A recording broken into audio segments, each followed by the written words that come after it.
सभी लोगों को नमिता सुयाल का नमस्कार। मैं अपने YouTube चैनल पर आप सभी का स्वागत करती हूँ और आज मैं आप लोगों के लिए लेकर आ रही हूँ सूर्य का राशि परिवर्तन।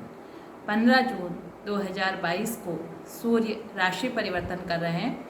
सूर्य अपने वृषभ राशि से निकलकर मिथुन राशि, जो बुध की साधारण राशि है, उसमें प्रवेश कर रहे हैं। तो कैसा रहेगा सूर्य का गोचर? क्योंकि अगर सारे ग्रहों के गोचर के रूप में देखा जाए तो सूर्य का गोचर कुछ विशेष माना जाता है, क्योंकि सूर्य जब भी गोचर करते हैं वो तब संग्रात होती है। और इस समय सूर्य जो है मिथुन राशि में गोचर करेंगे।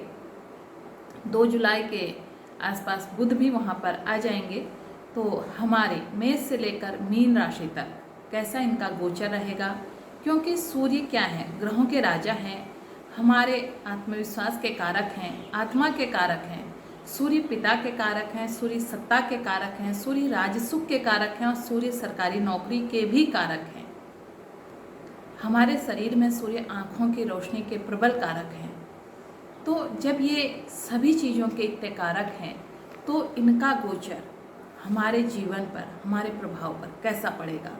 समाज में मान सम्मान, यश, समृद्धि, इन सब के कारक सूर्य है। क्यों? क्योंकि ग्रहों के राजा का प्रभाव अगर हमारे ऊपर सही रहेगा, ग्रहों के राजा हमारे ऊपर, ग्रहों के राजा की कृपा होगी, तो कहीं ना कहीं हमारा जीवन समाज में नित्य ऊपर उठेगा और हमें हमेशा समाज के प्रति अच्छे कार्य करने के लिए एक सद्बुद्धि आएगी। तो हमारी जन्म कुंडली में सूर्य कैसा है इस पर भी निर्भर करते हैं। और साथ में ये जो गोचर है ये आप अपनी चंद्र राशि यानी कि जन्म के समय आपके चंद्रमा जहाँ पर थे और अपना लग्न काफ़ी लोगों को पता है, इसे लग्न को लेकर भी आप सुन सकते हैं। तो जैसे मैंने आपको बताया कि सूर्य हमारी इतनी चीज़ों के कारक हैं, तो सबसे पहले हम बात करते हैं सूर्य का मेष राशि में गोचर। सूर्य मेष राशि में अपने पराक्रम भाव पर यानी कि मिथुन राशि में गोचर करेंगे। और मिथुन राशि में इनका जो गोचर होगा पराक्रम भाव पर, वो जहाँ आर्थिक दृष्टिकोण से अच्छा होगा, वहीं कुटुंब में अपने छोटे भाई बहनों से, अगर आपके छोटे भाई बहन हैं, उनसे मतभेद भी उत्पन्न कराएगा। कहीं किसी चीज़ के लिए आपने वाहन इत्यादि क्रय करने के लिए कोई ऐसी भूमिका या ऐसा पैसा आपने रखा है, तो इस समय उसकी अनावश्यक व्यय होने की संभावना भी है। सूर्य तेज है तो ये थोड़ा सा आपको उग्र भी बनाएंगे यहाँ पर को। इस समय मेष राशि के अंतर सूर्य यहाँ से आपके भाग्य भाव को देखेंगे, तो कहीं ना कहीं आपके भाग्य में वृद्धि होगी, भाग्य का प्रबल सहयोग आपको मिलेगा। तो देखा जाए तो मेष राशि वाले अगर अपने व्यवहार में थोड़ा सा एक तरह से उग्रता खत्म करके थोड़ा सा नम्र हो जाएं, समाज के जितने उनके मित्र हैं और अपने कुटुंबीजन हैं इनके प्रति, और अपने माता पिता की निरंतर सेवा करें और सूर्य को अर्घ्य दें, तो ये गोचर काल आपके लिए सही रहेगा। वृषभ राशि की अगर बात करें तो वृषभ राशि में जो गोचर होने जा रहा है ये आपके द्वितीय भाव पर होने जा रहा है। द्वितीय भाव हमारा कुटुंब का भाव है, द्वितीय भाव हमारा धन का भाव है। दूसरे भाव पर सूर्य जब भी गोचर करते हैं, कहीं ना कहीं ये आँखों की रोशनी में भी दिक्कत करते हैं। अगर आप इस समय 40 वर्ष से ऊपर के हो गए हैं तो आप अपने स्वास्थ्य पर थोड़ा विशेष ध्यान दीजिए। हड्डियों से संबंधित रोग होने की संभावना हो सकती है, साथ में आँखों से संबंधित, यानी कि आप ऐसा कोई भी कार्य जैसे मोबाइल में है, लैपटॉप में है, इन चीज़ों के कार्यों को थोड़ा सा सावधानी पूर्वक करें। और देर रात तक जगने की जो आदत है उसको कम करें। धन का यहाँ पर आपको विदेश से भी धन अर्जन का लाभ होते हुए दिखाई दे रहा है, लेकिन इस धन से कहीं ना कहीं आपके परिवार में संपत्ति विवाद या आपके परिवार में कोई भी ऐसा विवाद हो सकता है जिससे कि हमें उससे अगर हम थोड़ा सा इस समय चीज़ों को नियंत्रण में ले लें तो हमारी कई सारी चीज़ें ठीक हो जाएंगी। दाम्पत्य जीवन में भी आपका थोड़ा सा अनबन रहेगी, क्योंकि सूर्य वैसे भी वृषभ राशि या वृषभ लग्न में बहुत ज़्यादा कारक नहीं होते हैं। तो हम थोड़ा सा अगर उग्र हो जाएं तो ये हमारी चीज़ों को बिगाड़ देंगे, और थोड़ा सा हम नम्र होकर काम करें तो हमारी चीज़ें सही रहेंगी। तो आपसे कहूँगी कि आप सूर्य में नित्य अर्घ देकर इस पूरे गोचर को अपने अनुसार, अपने जो आपके कार्य हैं उनके अनुसार अपने आप अपनी तरफ अच्छा मोड़ सकते हैं। सूर्य वृषभ राशि की बात करता हूँ मिथुन राशि में। मिथुन राशि में ये गोचर आपकी ही राशि में होने जा रहा है, और सूर्य बुध के मित्र भी हैं।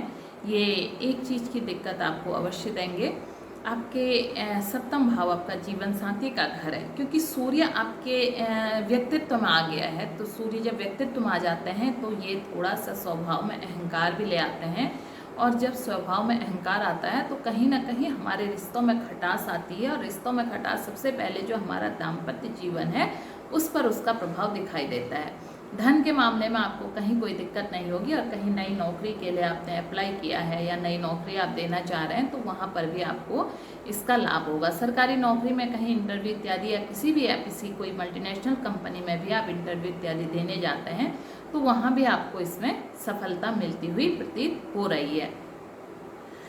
केवल आपने अपने परिवार में अपने जीवन साथी से मतभेद नहीं रखना है, जीवन साथी से किसी भी बात की आपने चर्चा करनी है। अगर आप ऐसा करते हैं तो आप इस गोचर का पूरी तरह से अच्छा लाभ ले सकेंगे। छात्रों के लिए ये गोचर काल अच्छा है। छात्र अगर इस गोचर में अपना पढ़ाई में मन लगाए, कोई नई चीज़ करना चाहें, किसी नए फील्ड में जाना चाहें, उच्च शिक्षा के लिए प्रयासरत हैं, तो ये गोचर काल आपको इस समय अच्छा लाभ देगा। तो कुल मिलाकर देखा जाए तो मिथुन राशि में ही ये गोचर होने जा रहा है, और मिथुन राशि में इसका अच्छा लाभ आपको मिलेगा। आप सूर्य को नित्य अर्घ दीजिए, जिससे इस पूरे गोचर का आप लाभ ले सकते हैं। कर्क राशि की अगर हम बात करें तो कर्क राशि में ये गोचर होने जो जा रहा है वो आपके द्वादश भाव पर होने जा रहा है। द्वादश भाव पर सूर्य का गोचर थोड़ा सा आंखों से संबंधित आपको दिक्कत तो देगा ही, साथ में थोड़ा सा यहाँ पर रह के ये रोगों को बढ़ा देता है, और आपके जो धन संचय था उसे कहीं ना कहीं ये रोग में बहा देता है। तो इस समय थोड़ा सा अपने खान पान पर नियंत्रण रखें। मांस मदिरा इत्यादि किसी भी चीज़ का आप सेवन करते हैं उस चीज़ से बचें। विद्यार्थी हैं तो इस समय आपके मन में भटकाव की स्थिति रहेगी, पढ़ाई में पूरी तरह आप ध्यान दें।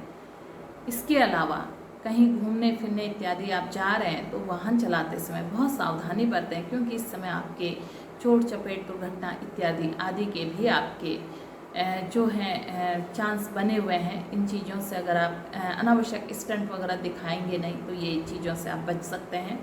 थोड़ा सा विदेश इत्यादि आपने उच्च शिक्षा के लिए अप्लाई किया है तो यहाँ पर आपको लाभ होगा।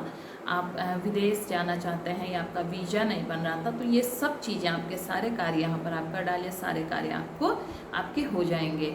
नौकरी इत्यादि के लिए परेशान थे, कहीं नौकरी नहीं मिल रही थी, तो आप इस समय सरकारी नौकरी के लिए प्रयास कीजिए। इस समय आपके ये चीज़ें हो जाएंगी तो नहीं कहा जा सकता, लेकिन प्रयास कभी भी विफल नहीं होता है। जितना आप प्रयास करेंगे उतना आप आगे को सफलता आपको प्राप्त होगी।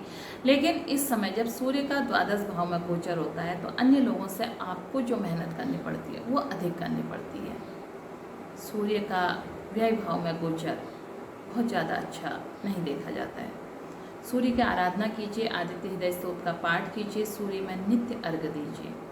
कर्क राशि के बाद अगर हम बात करें सिंह राशि की, तो सिंह राशि में जो गोचर होने जा रहा है आपके लाभ भाव में होने जा रहा है। लाभ भाव में सूर्य जो है बली हो जाते हैं और यहाँ पर सूर्य को बल मिल जाता है, दिग्बल हो जाते हैं।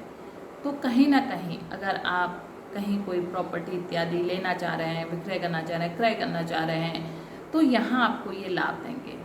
कोई कार्य आपके ऐसे अटके हुए थे, नहीं आ रहा था, पैसा फंस गया था, अभी तक नहीं आया, तो वो यहाँ ही वो पैसा आपको प्राप्त होते हुए दिखाई दे रहा है।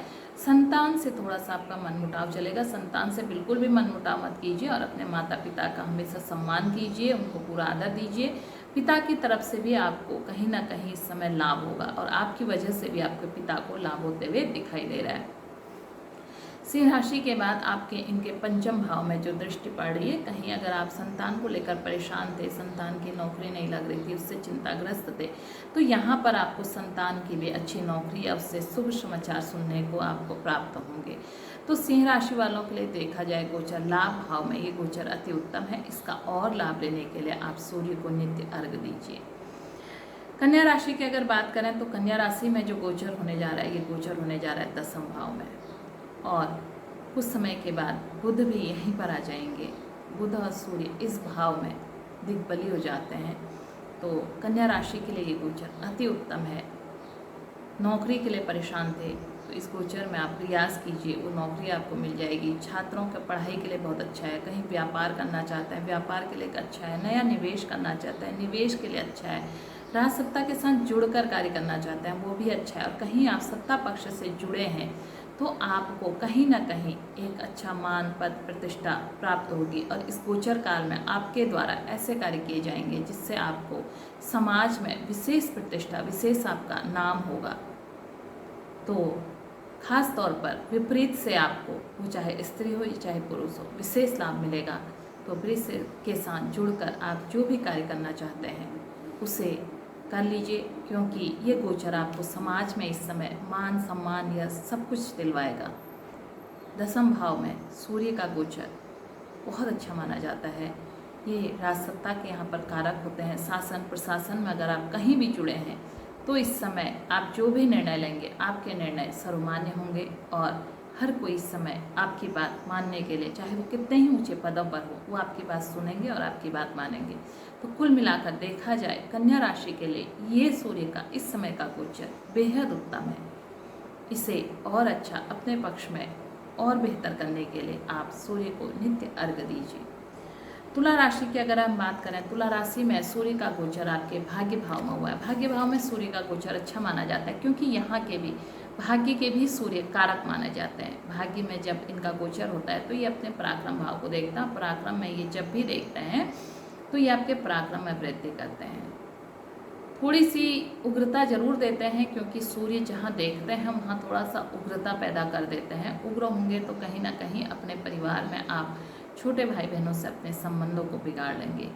इसलिए थोड़ा सा यहाँ पर आप आध्यात्मिक रूप से बहुत अच्छा गोचर ये है और आपकी इस समय आध्यात्मिक यात्रा होगी। परिवार को आप अपने कहीं भी घुमान इत्यादि ले जा सकते हैं। अच्छी धार्मिक यात्राएं इस समय होंगी। साथ में कहीं आपने निवेश इत्यादि किया है तो भाग्य आपका पूरा साथ देगा। और इसके अलावा कहीं किसी केस इत्यादि में आप फंसे हुए हैं, अभी तक वो नहीं निकल पा रहे थे बाहर, तो इस समय प्रयास कीजिए। ये वो समय है जब भाग्य पूरे आपके साथ में होगा। तो तुला राशि के लिए ये गोचर कारक नहीं होने के बावजूद भी भाग्य भाव में सूर्य का गोचर बेहद अच्छा है।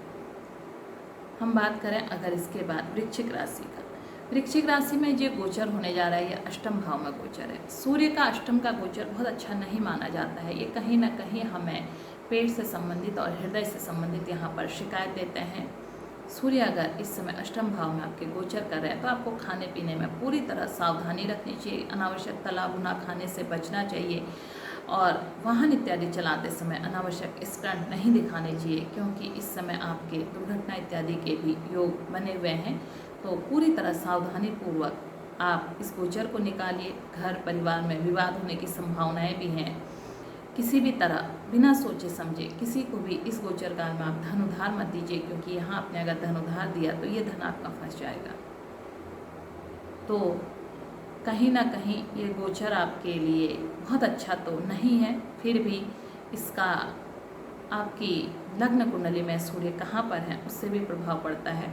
अगर लग्न कुंडली में सूर्य आपके उच्च के हैं या स्वराशि के हैं या अच्छी स्थिति में हैं तो इस गोचर का थोड़ा सा आपको अच्छा लाभ मिलेगा। इस गोचर का पूरा अच्छे अपने अनुकूल करने के लिए, अपने पक्ष में इस गोचर को करने के लिए आप सूर्य आदित्य हृदय स्तोत्र का पाठ कीजिए। सूर्य को नित्य अर्घ्य दीजिए। पिता का सम्मान कीजिए। जब भी हमें सूर्य मजबूत करना हो तो हमेशा अपने पिता का आशीर्वाद लेना चाहिए और अपने पिता का हमेशा सम्मान करना चाहिए। इससे सूर्य हमें जो भी खराब फल दे रहे हैं उससे उसका फल अच्छा हो जाता है। धनु राशि की हम अगर बात करें तो धनु राशि में ये गोचर होने जा रहा है सप्तम भाव में। सप्तम भाव देखा जाए हमारा पार्टनर का भाव, हमारा दाम्पत्य का भाव है। सप्तम भाव में सूर्य का गोचर सीधे सीधे आपके व्यक्तित्व पर इसके दृष्टि पड़ती है तो ये आपके व्यक्तित्व को तो उभारता है। और समाज में जब हमारा व्यक्तित्व उभरता है तो कहीं ना कहीं हमारे अंदर एक अहंकार का भाव भी आता है। अहंकार आता किसके अंदर है? जो समाज में ऊंचा उठता है तो अहंकार भी, जैसे जैसे व्यक्ति ऊपर उठता है तो अहंकार भी उसके साथ उठने लगता है। इसलिए इस गोचर काल में आपके समाज में एक तरह से उन्नति होगी, तरक्की होगी, पर आप अगर अपने अहंकार को नीचे ही रखेंगे, केवल अपनी उन्नति करेंगे, अहंकार को नहीं पनपने देंगे, तो आपके समाज में जो मित्र हैं, आपके पार्टनर हैं, आपके दाम्पत्य जीवन पर किसी भी तरह की खटास नहीं आएगी। अन्यथा जब आप ऊंची उठान पर होंगे तो दाम्पत्य जीवन भी टूटना कहीं ना कहीं संभव है। दाम्पत्य को बचाए रखने के लिए किसी भी तरह का घर में कलेश इत्यादि न करें, वाणी में किसी भी तरह की कटुता न लाएं। धन के मामले में ये सही है, कहीं निवेश करना चाहते हैं ये उपयुक्त समय है, और इसके अलावा कुछ नया खरीदना चाहते हैं, नया व्यवसाय शुरू करना चाहते हैं, उसके लिए भी ये उपयुक्त समय है। समाज में हर तरह से इस समय आपको लाभ होगा। बस एक ही चीज़ आपने करनी है, अपने व्यवहार में किसी भी तरह का अहंकार या उग्रता नहीं लानी है, वाणी में कड़वाहट नहीं लानी है। बाकी ये गोचर आपके लिए कुल मिलाकर देखा जाए तो अच्छा है। अब हम बात करें अगर मकर राशि की। मकर राशि में ये गोचर छठे भाव में होने जा रहा है। छठे भाव में सूर्य का गोचर एक तरह से अच्छा माना जाता है। छठे भाव में अगर आपके सूर्य का गोचर है तो ये जहाँ पर बैठते हैं वहाँ पर की चीज़ों को ख़त्म करते हैं। कहीं आप ऋण से परेशान थे तो इस समय ऋण से आपको मुक्ति मिलेगी, और किसी रोग से आप परेशान थे तो रोगों से भी मुक्ति मिलेगी। विदेश इत्यादि की यात्रा आप करना चाह रहे हैं तो विदेश इत्यादि की यात्राएं भी आपकी सफल होंगी, और आप विदेश इत्यादि घूमने में आपके धन का भी व्यय होगा। पर घर में आपके कोई बुजुर्ग हैं, माता पिता हैं, उनके स्वास्थ्य में आपको दिक्कत हो सकती है। उनके स्वास्थ्य का आप ध्यान रखें, और संतान की तरफ से अनावश्यक परेशान होने की ज़रूरत नहीं है। आप संतान की तरफ से इस समय ज़्यादा चिंतित हो सकते हैं। तो संतान अगर घर में है, कहीं नौकरी इत्यादि उसके लिए आप परेशान हैं, तो इससे संभावना है कि उसकी नौकरी इत्यादि लग जाएगी। इसके अलावा कहीं आप प्रमोशन इत्यादि के लिए परेशान थे, नहीं हो रहे थे, तो इस गोचर काल में आपको वो भी लाभ प्राप्त होगा। तो मकर राशि वालों के लिए देखा जाए ये गोचर आपके लिए ठीक है, लेकिन यहाँ पर रह के आपने हड्डियों से संबंधित खान पान में सावधान रहना है। कोई भी दीर्घकालिक रोग आपको इस समय होने की संभावना हो सकती है। तो व्यायाम, योगा, प्राणायाम सब चीज़ को अपने जीवन में शामिल कीजिए, और सूर्य को अर्घ्य दीजिए, इस गोचर को अपने अनुकूल कीजिए। कुंभ राशि की अगर हम बात करें तो कुंभ राशि में ये गोचर पंचम भाव में होने जा रहा है। पंचम कालपुरुष की कुंडली में ये सूर्य का ही अपना घर है, और यहाँ पर सूर्य इस भाव के कारक हैं और अच्छा रिजल्ट ये देते हैं। संतान की तरफ से थोड़ा सा आपसी मतभेद हो सकता है, लेकिन लाभ की तरफ से कहीं कोई कमी नहीं है, क्योंकि यहाँ से ये सीधे लाभ भाव में जब देखते हैं तो लाभ में वृद्धि कर देते हैं। आपको संतान की तरफ से भी लाभ होगा। कहीं संतान इत्यादि की नौकरी इत्यादि नहीं लग रही थी, परेशान थे, तो ये गोचर काल आपको उसका लाभ देगा। कहीं घूमने इत्यादि जाने की आप प्लानिंग कर रहे हैं, जा रहे हैं, तो वो भी आपको इस समय वो भी सफल होगा। परिवार के साथ ऐसी कोई यात्राएं आप कर सकते हैं, खासतौर पर धार्मिक यात्राएं आपकी इसमें बहुत सफल होंगी, और कहीं कुछ नया लेना चाहते हैं तो वो लेंगे। दूसरा, अगर आप छात्र हैं तो आपके ज्ञान में इस समय बड़ा विस्तार होगा। आप अपना कोई PhD रिसर्च इत्यादि करना चाहते हैं तो वो आपको लाभ होगा। प्रेम संबंध में अगर आप हैं तो प्रेम संबंधों में थोड़ा सा आपने संभल कर रहना है, क्योंकि प्रेम संबंधों में इस समय खटास आ सकती है। क्योंकि सूर्य जो है व्यवहार में उग्रता एकदम से लाते हैं। जब हमारे अंदर ज्ञान बढ़ता है तो अहंकार भी बढ़ेगा, ज्ञान बढ़ेगा, अहंकार आएगा, तो कहीं ना कहीं हमारे उसमें एक उग्रता आती है, और हम अपनी कड़वी वाणी से उस रिश्ते को तोड़ देते हैं। तो रिश्तों में थोड़ा सा आपने सावधान रहना है। संतान से अनावश्यक बहस नहीं करनी है, पिता का सम्मान करना है। इस गोचर का पूरा लाभ लेना है तो आप सूर्य पर नित्य अर्घ्य दीजिए।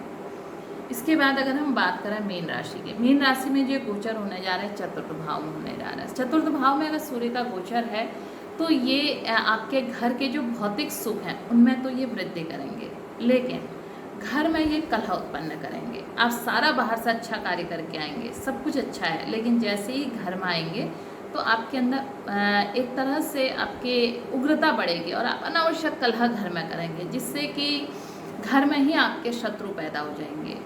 तो घर में अनावश्यक कलह करने से बचें। बाकी घर में इस समय आप नया भवन बनाना चाहते हैं, नई भूमि लेना चाहते हैं, नया वाहन लेना चाहते हैं, भूमि, भवन, वाहन का सारा सुख आपको मिलेगा। लेकिन आपके पिताजी के स्वास्थ्य में इस समय थोड़ी सी दिक्कत हो सकती है। पिताजी के स्वास्थ्य का ध्यान रखें। बुजुर्ग हैं तो उनको हृदयघात होने की भी संभावना है। इसके अलावा खुद के स्वास्थ्य का भी आपने ध्यान रखना है। खास तौर पर अपने खान पान, मांस मदिरा इत्यादि का अगर आप सेवन करते हैं उससे सचेत रहें। किसी भी तरह का घर में अनावश्यक कलह न करें। घर में इस समय कोई भी आप धार्मिक कार्य का आयोजन करवाकर इस गोचर का पूरा लाभ ले सकते हैं। मीन राशि इस समय 7.5 भी आपके उसमें चल रही है, तो कहीं ना कहीं यहाँ पर रहकर ये आपकी मानसिक परेशानियाँ भी बढ़ाएंगे। इसीलिए मैं कह रही हूँ कि कोई एक धार्मिक कार्य या धार्मिक यात्रा आप अपने परिवार के साथ अगर करेंगे तो उससे आपको इस गोचर का पूरा लाभ मिलेगा। तो देखा जाए तो ये था हमारा सूर्य से मेष से लेकर मीन राशि तक का सूर्य का गोचर कैसा रहेगा। बीच में आप लोगों के मैं कुछ वीडियो अपलोड नहीं कर पाई, क्योंकि तमाम व्यवस्थाओं के बावजूद जब व्यस्त हो जाते हैं तो कुछ वीडियो बनाने मुश्किल हो जाते हैं, नहीं बना पाई। उसके लिए मुझे खेद है, मैं माफ़ी मांगती हूँ। और कुछ समय के बाद मेरे नित्य वीडियो आप लोगों के बीच में आते रहेंगे। और इसके बाद आप लोगों के लिए मैं जो वीडियो लेकर आऊँगी, हर ग्रह का द्वादश भाव में फल, सूर्य से लेकर जितने हमारे 7 ग्रह हैं और 2 ग्रह छाया ग्रह राहु और केतु, इन सभी का हमारे द्वादश भाव पर क्या इनका फल रहेगा वो मैं आप लोगों को बताना शुरू करूँगी। मैंने पहले नहीं कहा, चैनल सब्सक्राइब करना भूलिएगा मत। चैनल को सब्सक्राइब कीजिएगा, बेल आइकन दबाइएगा, ताकि मेरे आने वाले सभी वीडियो आप तक जल्दी पहुंच जाएं। फिर मिलते हैं एक नई वीडियो में। तब तक के लिए आप सभी को मेरा नमस्कार, धन्यवाद।